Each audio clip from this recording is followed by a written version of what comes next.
यह कहानी है 1995 की, जब उत्तर प्रदेश की राजनीति में भूचाल आ गया था। उस वक्त मुलायम सिंह यादव मुख्यमंत्री थे और मायावती दलित राजनीति की उभरती हुई आवाज उनके लिए सबसे बड़ी चुनौती बन रही थी। 2 जून को लखनऊ के गेस्ट हाउस में मायावती पर समाजवादी पार्टी के गुंडों ने हमला कर दिया। कमरे में बंद मायावती पर भद्दी गालियां और धमकियों की बौछार हो रही थी। हालात इतने बिगड़ गए कि उनकी जान तक खतरे में पड़ गई, लेकिन वक्त रहते बीजेपी नेता ब्रह्मदत्त द्विवेदी ने उन्हें बचा लिया। इस घटना ने न सिर्फ मायावती की राजनीति बल्कि उनका पहनावा तक बदल दिया। साड़ी छोड़कर उन्होंने सूट पहनना शुरू कर दिया। इसके बाद बीजेपी के समर्थन से मायावती यूपी की पहली दलित महिला मुख्यमंत्री बनी। जो घटना उन्हें तोड़ने के लिए रची गई थी, वही उन्हें और मजबूत बना गई। सियासत बड़ी चालाक चीज है, इसमें कोई किसी का सगा नहीं होता। सत्ता की भूख में लोग हदें पार कर जाते हैं, कभी डराकर, कभी बहला फुसलाकर, तो कभी सीधे रास्ते से हटाकर। फर्क बस इतना है कि जीतने वाला नायक बन जाता है और हारने वाला इतिहास का एक पन्ना। उस वक्त हिंदुत्व की लहर पूरे जोश में थी, लेकिन 6 दिसंबर 1992 को जब बाबरी मस्जिद गिराई गई तो जैसे राजनीति में तूफान आ गया। माहौल गर्म था और लग रहा था कि बीजेपी इस चुनाव में अपने सभी विरोधियों को धूल चटा देगी। इसी बीच जनता दल से अलग होकर मुलायम सिंह यादव ने समाजवादी पार्टी बनाई। 1993 के विधानसभा चुनाव करीब थे और इस वक्त यूपी की राजनीति में बहुजन समाज पार्टी के काशीराम भी दमदार मौजूदगी दर्ज करा रहे थे। उनका दलित वोट बैंक पर जबरदस्त पकड़ थी, लेकिन दिक्कत यह थी कि बीजेपी के उभार के सामने अकेले लड़कर कोई भी जीत की गारंटी नहीं ले सकता था। मुलायम सिंह और काशीराम दोनों को समझ आ गया कि अगर सत्ता तक पहुंचना है तो साथ आना ही होगा। यह गठबंधन अजीब जरूर था, लेकिन राजनीति में मजबूरी ही नए रिश्ते बनाती है। जब दोनों मिले तो उनका आत्मविश्वास और भी बढ़ गया। बीजेपी जय श्री राम के नारे पर सवार होकर आगे बढ़ रही थी, लेकिन इस नए गठबंधन ने भी एक नया नारा गढ़ दिया। मिले मुलायम काशीराम, हवा में उड़ गए जय श्री राम। यह नारा न सिर्फ यूपी की गलियों में गूंजा, बल्कि चुनावी गणित भी बदल गया। राजनीति की यह बाजी कौन जीता, यह अलग कहानी है, लेकिन इतना तय था कि सियासत सिर्फ विचारधाराओं की लड़ाई नहीं, बल्कि शतरंज का ऐसा खेल है जिसमें मोहरे कब, कैसे और किसके खिलाफ चलने हैं, यह वक्त ही तय करता है। उत्तर प्रदेश की राजनीति में उस वक्त जबरदस्त उथल पुथल मची हुई थी।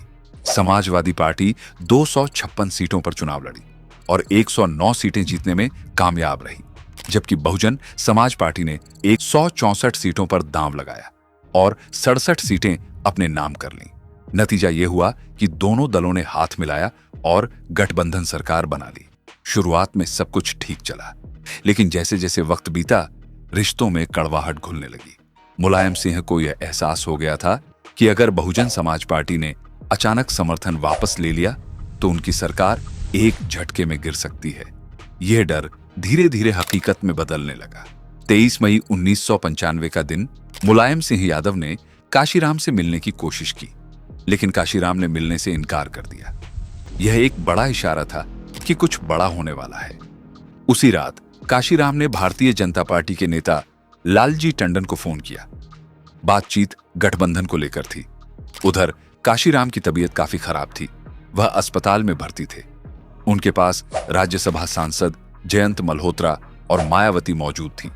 काशीराम ने मायावती को पास बुलाया और सीधे सवाल दाग दिया, क्या तुम उत्तर प्रदेश की मुख्यमंत्री बनने के लिए तैयार हो?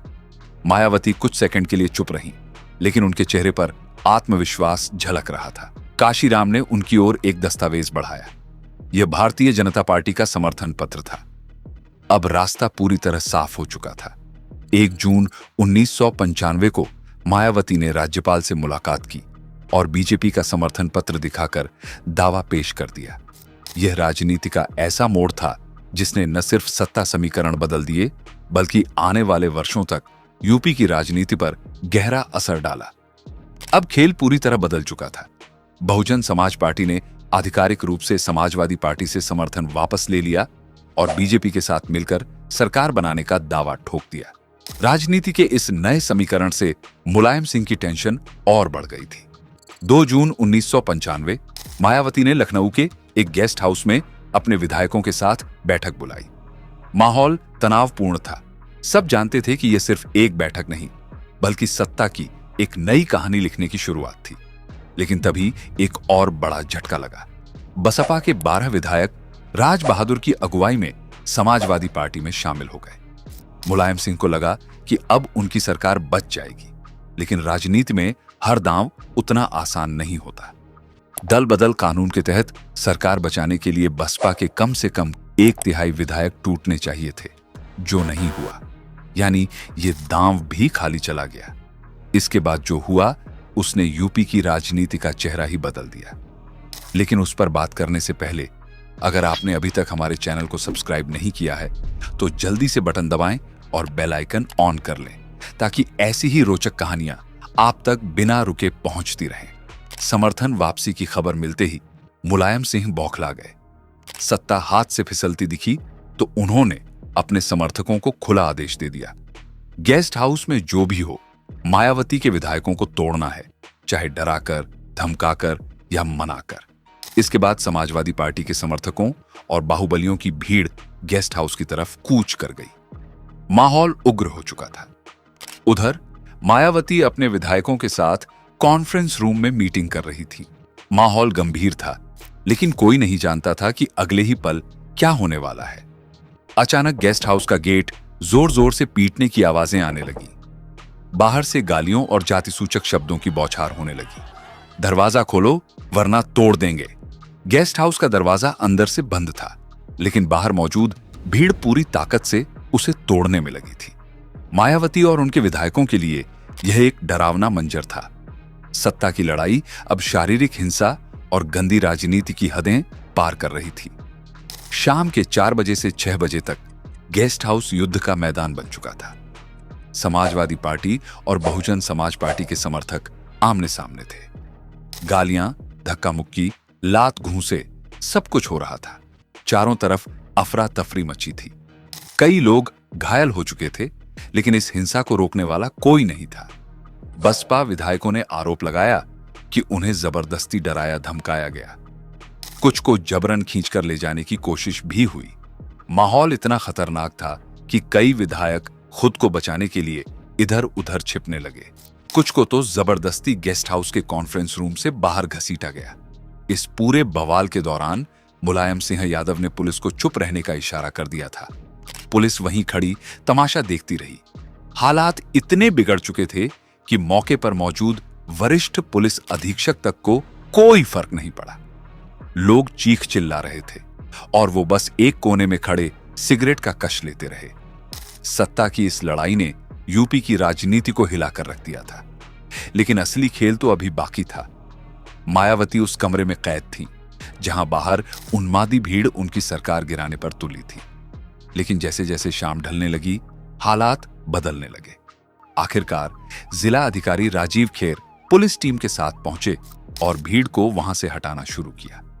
इसी दौरान राज्यपाल ने अतिरिक्त पुलिस बल भेज दिया। जब समाजवादी पार्टी के समर्थकों पर लाठीचार्ज हुआ तो वे भागने लगे। जब माहौल थोड़ा शांत हुआ और सुरक्षा पुख्ता हो गई, तब जाकर मायावती कमरे से बाहर आई। लेकिन सत्ता का खेल अभी खत्म नहीं हुआ था। रात 11 बजे मुलायम सिंह ने गुस्से में तत्कालीन कलेक्टर राजीव खेर का ट्रांसफर कर दिया। इस पूरी घटना के दौरान समाजवादी पार्टी के समर्थकों ने गेस्ट हाउस की बिजली और पानी तक काट दिया। यह खबर जब काशीराम तक पहुंची तो उन्होंने बस एक ही बात कही, यह मायावती के लिए परीक्षा की घड़ी है। लेकिन मायावती इस परीक्षा में पास हुई।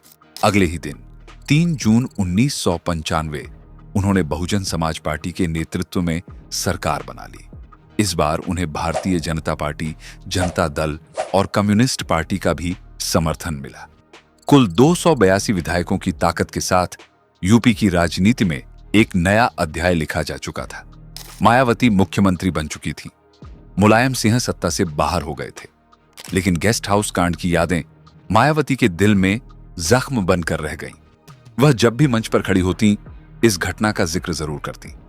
लेकिन इस कहानी का एक और अहम किरदार था जिसका नाम लिए बिना यह किस्सा अधूरा रहेगा। ब्रह्मदत्त द्विवेदी भारतीय जनता पार्टी के कद्दावर नेता, राम जन्मभूमि आंदोलन के बड़े चेहरों में शामिल, यूपी में भाजपा का ब्राह्मण चेहरा, अटल बिहारी वाजपेयी के करीबी। मायावती उन्हें अपना भाई मानती थी, लेकिन इस कहानी का सबसे दर्दनाक मोड़ अभी बाकी था। 1997 की बसंत पंचमी, फरवरी की एक रात, ब्रह्मदत्त द्विवेदी अपने दोस्त रामजी अग्रवाल के भतीजे के तिलक समारोह में शामिल होकर लौट रहे थे। जैसे ही उन्होंने कार का दरवाजा खोला, गोलियां तड़तड़ाने लगी। सब कुछ ही सेकंड में खत्म हो गया। यूपी की राजनीति का एक बड़ा चेहरा सड़क पर गिर चुका था। जब मायावती को इस खबर का पता चला तो वो फूट फूट कर रो पड़ी। राजनीति में विश्वासघात आम बात थी, लेकिन यह वार ऐसा था जिसे वह जिंदगी भर नहीं भूल सकी। देखने वालों का कहना था कि गैंगस्टर संजीव जीवा और विजय सिंह ने गोलियां बरसाईं।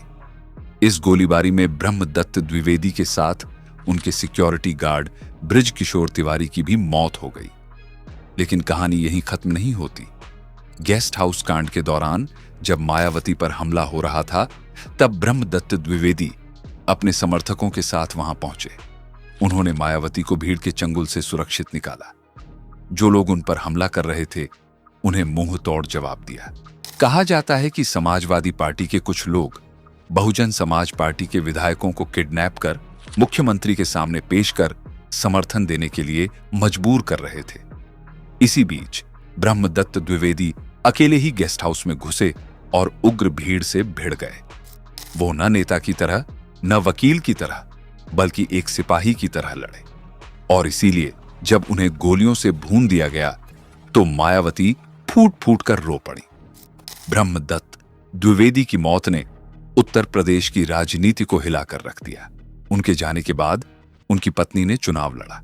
इस बार मायावती ने बहुजन समाज पार्टी से कोई प्रत्याशी खड़ा नहीं किया, बल्कि उन्होंने खुद चुनाव प्रचार में उतरकर ब्रह्मदत्त द्विवेदी की पत्नी के लिए वोट मांगे। ये कोई साधारण फैसला नहीं था। जो पार्टी कभी भारतीय जनता पार्टी के खिलाफ थी, वही पार्टी आज उनके नेता के परिवार के लिए समर्थन जुटा रही थी। लेकिन मायावती के लिए यह सिर्फ एक चुनाव नहीं था, यह कर्ज चुकाने का वक्त था। मायावती ने अपनी आत्मकथा मेरा संघर्ष जीवन एवं बहुजन समाज मूवमेंट का सफरनामा में गेस्ट हाउस कांड का विस्तार से जिक्र किया। इस किताब में उन्होंने मुलायम सिंह यादव को अपराधी मानसिकता वाला व्यक्ति बताया। उन्होंने लिखा, मुलायम सिंह ने अपनी सत्ता और ताकत का गलत इस्तेमाल कर मुझे मरवाने की कोशिश की। गेस्ट हाउस में मेरे विधायकों को किडनैप करवाने की साजिश रची गई। यह बयान कोई साधारण आरोप नहीं था, बल्कि भारतीय राजनीति के सबसे काले पन्नों में दर्ज एक सच्चाई थी।